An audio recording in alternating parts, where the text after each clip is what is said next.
IWO show, aka the Impact Wrestling Observer, and this is your review for December 8th, 2011. I'm your host, Smart Mark. Today's show started out with Sting coming out and calling out Bobby Roode and then Dixie Carter. It was a pretty okay segment, except for the fact that Dixie Carter is just dead weight in the equation, up until the point where Bobby Roode spit in her face. That was fun to watch, and shocking in a way. Not very often you would see, you would definitely not expect to see somebody just spit in her face. So, that was good.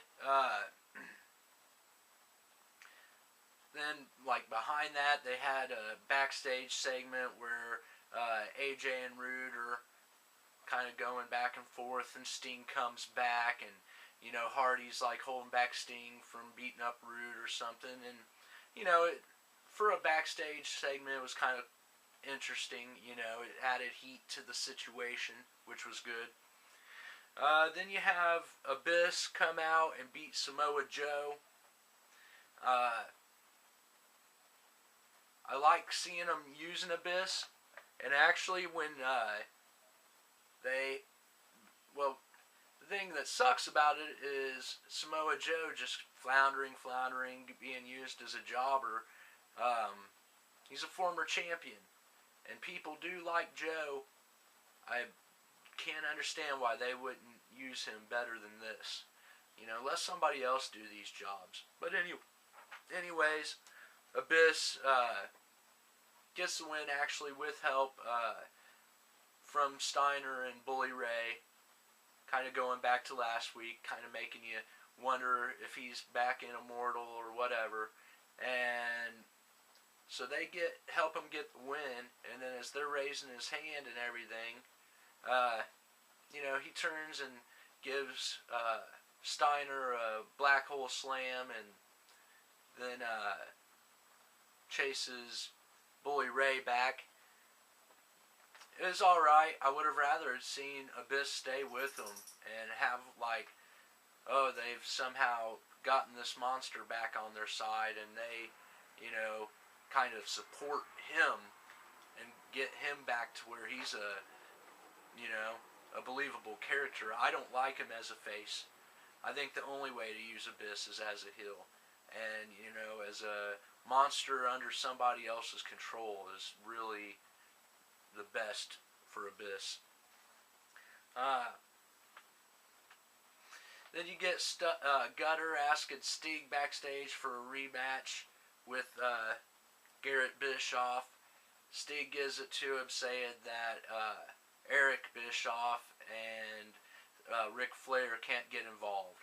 He says, okay, so we got that match for later. I'll get to that. I've got thoughts on that whole thing. Then we get a backstage segment featuring the Knockouts, Karen Jarrett, Gail Kim, and Madison Rain. Basically, they're setting up to where Madison is going to take on Mickie James, and Gail Kim is going to have to fight Tracy Brooks. And, I heard Schleg Daddy from the Off the Rope show talking about, I agree that the better thing to do would have been to make this a tag team match between Tracy and Mickie James against Gail Kim and Madison Rain.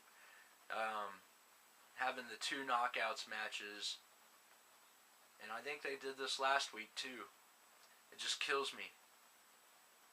Especially if you're not having a single X Division match or a match that enhances the division built around the TV title.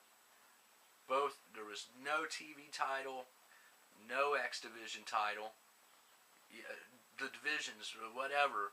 There was nothing to build up either one of those going into the pay-per-view. This was a go-home show, and there was no Austin Aries, no Kid Cash, no Eric Young, and no Robbie E. Really? But you're going to have 2 knockouts matches, one of which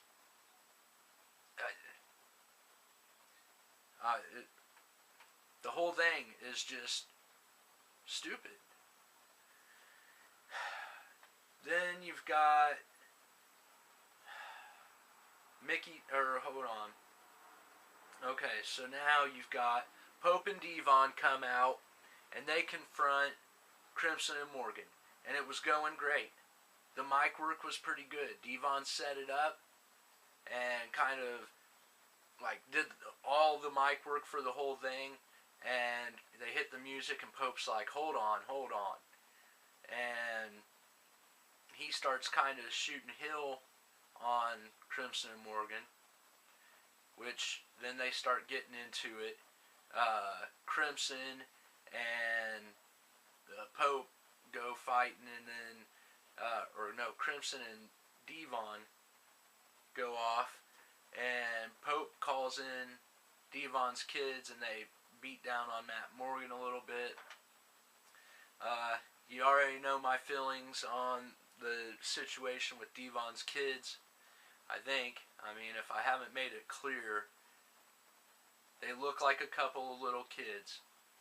If you are not going to get them into the ring in some meaningful way very, very soon, then get them out of the way very, very soon, because this angle has played its course. They did another backstage segment after the fact, which was exactly almost like every other backstage segment we've had in this build-up, and I called it on the first show. You know, it's all been setting up for Pope to take the kids under his wing, turn on Devon. I mean, the writing's on the wall and has been. Let's get it over with. I want to see it. I mean, if you're going to put them in the ring, if you're going to put the kids in the ring as a tag team or something, I mean, at least that progresses what's going on. And if they're not ready, then why are they out there at all? So then you've got Mickey James walking into the building, and then shows James Storm walking into the building. You know, the just constant backstage stuff is a little overkill. I do understand progressing the story along, and you need a lot of this to progress the stories, but some of it, I mean, you could definitely cut out. Oh, look, they're here.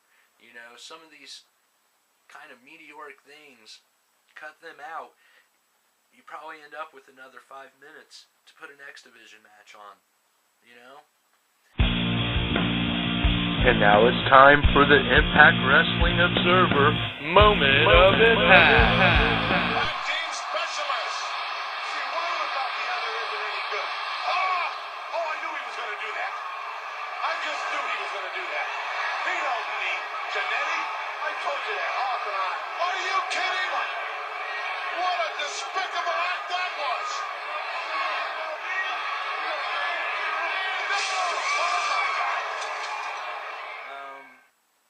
So then we get Madison versus Mickey. Of course, Mickey goes over. You know, Madison's fucking camouflage outfit looked like shit. That was annoying. But other than that, there was no surprise to what was going to happen. Then we show Garrett Bischoff's in the building. Just walking, you know.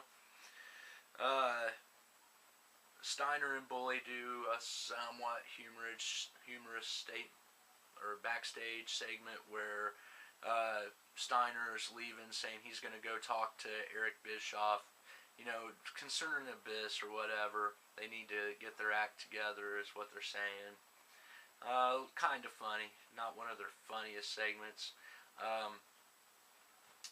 I'm just saying, Bully Ray and Steiner, let's get them going as a solid tag team. It's where, I mean, it writes itself, doesn't it? Then you basically have the Garrett Bischoff story. You know, this long promo talking about his meteoric rise to the top. And all at the expense of Gunner, who, after the promo, loses his second match to Garrett Bischoff.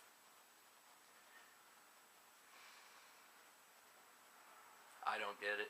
The only way that, and you know, again, you had Flair and Eric Bischoff come out to the ring with Gunner just for him to tell him, no, I don't need you. Like, they wouldn't have done this before coming out, you know? Like, why waste their fucking time, Gunner? Anyways, the only way that this could have worked as a segment at all is if Gunner had just destroyed Garrett. Destroyed him, because what they end up doing, the whole point of the whole thing, was Garrett being wheeled off in a stretcher into an ambulance while Flair and Bischoff laugh and heckle him. That was the whole point. And what happened is, he gets the win, and then Gunner attacks him after the match, and is getting ready to pile drive him out on the floor. Eric comes out, lifts up the padding, leaving the floor exposed, and then he does it. Which I like that, but it should have just been a squash. And then Garrett comes back in a month or something. And people, you know, and he just goes off like a house of fire. We've gotten a taste of him, but not so much at the expense of Gunner, who should be, in my mind, still getting the build up to being a top star someday. And he just, you know, floundering, getting beat by Garrett Bischoff, who's half his fucking size, no experience. You know, what happened to Gunner, you know, when he was beating two guys to get the TV title, you know? So, then we get James Storm comes out, calls out Kurt Angle. You know, obviously a segment that needed to happen. It built up the match. It was good. James Storm's mic work was good. I did fail to mention in last week's review the segment they had where Angle, basically James Storm is doing from home via satellite interview. Kurt Angle comes out, starts ripping on him, and really, in my mind, Kurt Angle owned James Storm on the mic in that exchange. So it was nice to see Storm come out this time and pretty much own Kurt Angle. That's how I felt about it. He really had solid mic work tonight and looked great too. No cowboy hat, just looked, you know, kind of like a mountain man. I don't know. Looked like, really came across as tough, and really good mic work. Then you get Gail, Karen, and Tracy backstage again. That's where then you get Devon confronting his kids in another segment with them. Then you get AJ Styles and Jeff Hardy talking about the main event match for later, which did get set up at the very beginning of the show. That was kind of nice. They opened up the show actually with like a video package, kind of recapping how, you know, we got to where we're at, and then Tenay announced right off the bat that it was going to be Styles and Hardy versus Roode and Jeff Jarrett. So they're talking backstage. You know, we're going to kick some butt. Then you get Tracy versus Gail Kim. Tracy had been told by Karen in the backstage segment prior that she needed to just lay down for Gail Kim. That was her orders. And surprise, surprise, they come out. Tracy lays down. Gail Kim goes for the win, and Tracy kicks out after 2, refusing to lay down. So,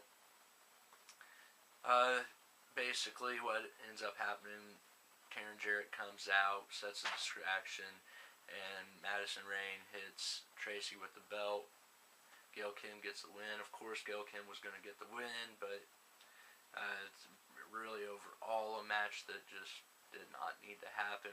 I guess it might further the story with Tracy and maybe getting her out from the Karen Jarrett situation or whatever, but honestly, I think Karen needs Tracy to get a lot. I mean, she uses her to get a lot of her heat, so I don't know how quickly, I mean, they're going to actually break them up. Then you get Jarrett and Roode talking backstage. We're going to kick some butt tonight. Yeah, brother. Then you get Christopher Daniels doing a promo, which was actually pretty good. Talking about, let's just do this man-on-man, do it in the ring. You know, no hardcore, basically. And for some reason, I think this is going to lead to some blood in this match at the pay-per-view, and it's going to get hardcore, probably provoked by Christopher Daniels. We'll see. Anyways, it was a very short promo, though, for a match that I think really has the potential of still in the show with the talent of the two guys. So, would like to have seen a little bit more on their build-up here over the last couple of weeks, but then we get a rundown of the card for Final Resolution. I mentioned this because I felt like it was intelligent at that point to run through all the matches they've got booked, and it, in my mind, does seem like a pretty solid pay-per-view. The matchups that they have for the pay-per-view are good. There's a lot of potential here. I just would have liked to have seen some of these things featured. I mean, if presumably Bischoff and Gunner aren't going to fight at the pay-per-view, so, that was a segment. I understand why they wanted to have it, but it could have waited till after the pay-per-view so you could have gotten in more time for shit actually that you're trying to make people pay for soon. I'm just saying.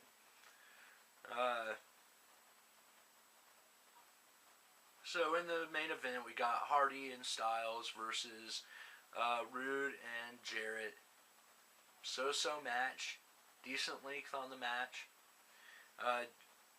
Hardy and Jarrett end up going backstage fighting, and Karen's clawing the fuck out of Hardy's back, which was somewhat funny to see,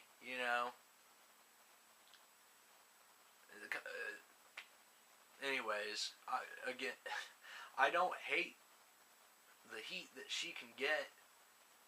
I mean, you see her clawing the fuck out of his back, and you're like, fuck a bitch. It's funny. It's good. AJ ends up getting the clean roll-up victory over Roode at the end, which, I've said it, you do want to see AJ look like a formidable opponent against Roode, and I don't feel like they had been doing a great job of that, like I said, last week, so seeing him get this win was pretty solid, and makes some people maybe would think now, going into the pay-per-view, that Styles actually stands a shot of winning.